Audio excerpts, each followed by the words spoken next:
100 million people worldwide are pushed into poverty because of direct health payments, according to the World Health Organization, WHO.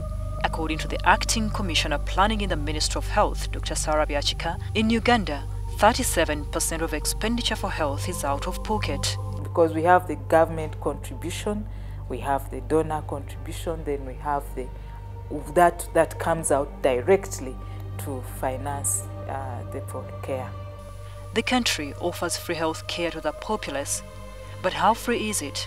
Robina Kaitiri Timba, the Executive Director for the Uganda National Health Consumers Organization, UNHCO, ponders upon this. We have under-table payments. If you go to a health center, sometimes you have to pay the security guard at the gate, you have to pay the one who's registering you, you have to buy gloves, you have to buy gauze, you must buy Macintosh for mothers who are going to deliver. So it is not really free. Dr. Grace is a health economist and focal point person for universal health coverage at WHO Uganda. She states the solution to all this as being one, each country taking on universal health coverage, or UHC. Basically ensuring that there is universal access to needed, effective, cost-effective, essential health services that are of good quality and in a manner that does not expose the user to financial hardship. Be it preventive, promotive, curative, or rehabilitative services. So here the emphasis is we are looking at everybody. To categorically show that the country is serious about universal health coverage, a 5-year European Union-supported initiative was launched by His Excellency Ambassador Christian Schmidt on 19th March 2015. The EU has invested about 3.2 million euros and partners are to contribute about 800,000 euros. It's called Supporting Policy Engagement for Evidence-Based Decisions, SPEED.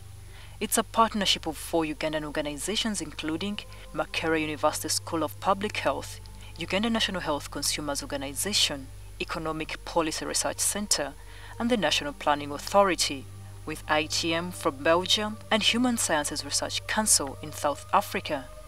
Professor Fred Sengoba, an associate professor at the School of Public Health in Health Systems Management, who is also the SPEED principal investigator, says the project is supporting policy engagement for evidence-based decision-making in Uganda. That is able to drive the health sector particularly going forward. But what does it mean for the country? We are also working on putting in place mechanisms that will help us to reduce these financial hardships.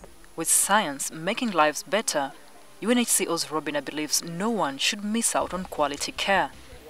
We want support for systems. If, for instance, we have health workers paid, we have health systems strengthened, we have equipment, we have buildings, then people can pay for treatment. Universal health coverage is expected to improve tremendously the health MDGs which Uganda has struggled to achieve, and is one of the targets for Sustainable Development Goals. It ensures a healthy and productive populace, but not only that, because you're consuming less, because you're healthy, you're able to save, so your propensity to save increases.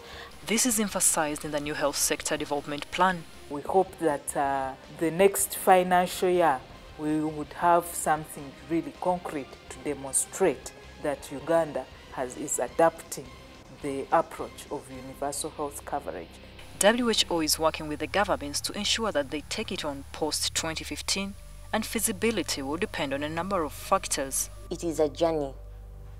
No country can boast of having attained universal health coverage. No country in the world, even the high-income countries. Each country is at its own level, and there is need to have an understanding of what to do. And sometimes they talk about it being a zigzag process. It is a very political thing.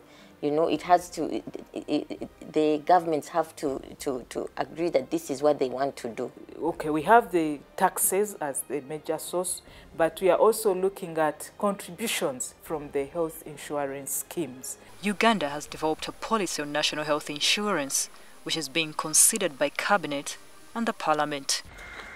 However, some communities have their own health insurance schemes. Yusuf Mukasa, a farmer in Luweero district, has 36 children and is glad he joined the Munumburade, a network of schemes under Save for Health Uganda. Sometimes I take my wife and the bill is about 300,000, but I pay about 120,000. People to enroll, they pay 32,500, but can access care up to 200,000 shillings, and that takes them a whole year. When I go to the hospital, I don't need hard cash. This health insurance card is my money. They, however, say accessing health care is sometimes a challenge. Yet for universal health coverage to be fully realized, physical accessibility has to be eased, and this is why all the work cannot be left to the Ministry of Health alone. Ideally, it's not important to get people to get sick and then ask health sector to treat them. The idea is if we know education helps people to live good lifestyle and choose things that are helpful, how is the education sector preparing people and young generation to take good choices? If it is about nutrition, do we have an agricultural policy and intervention that speak to good nutrition, which food and all that? If it is road sector creating accidents, what are we doing? If it is policing borders and helmet, how can we achieve that?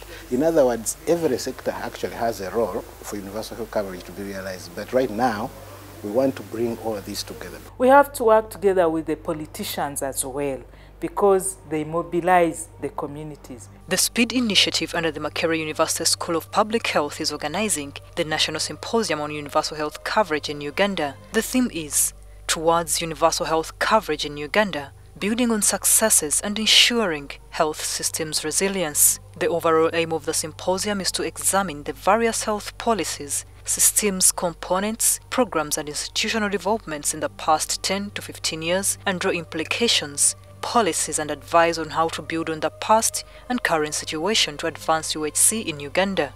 The symposium will bring together key players in UHC in order to facilitate joint learning and knowledge exchange to address the following key policy questions. What should be the strategic direction for Uganda to address UHC? What has worked well and needs scale up? What has not worked well and why? What changes are necessary for building strong and resilient health systems for UHC? How have the institutions and their roles changed to support health system development? What can we learn from policy and program developments and implementation in the last 10 to 15 years? To bring them to the table and say, now we are being given this new strategy, universal health coverage. It's already in the health policy. It's already talked about in the National Development Plan 2040, the vision. So how do we start to unpack it? How do we start to understand? The UHC concept came to fruition in the WHO report of 2010, where sustainable health financing was discussed for universal health coverage. The MDGs have taught us that, yes, with a handful of targets you can do much, but you may not actually change the health status of the population. Without partnerships, though, a lot may be done, but little will be achieved without a common vision. And in this case, everyone has to work towards a healthy and productive populace.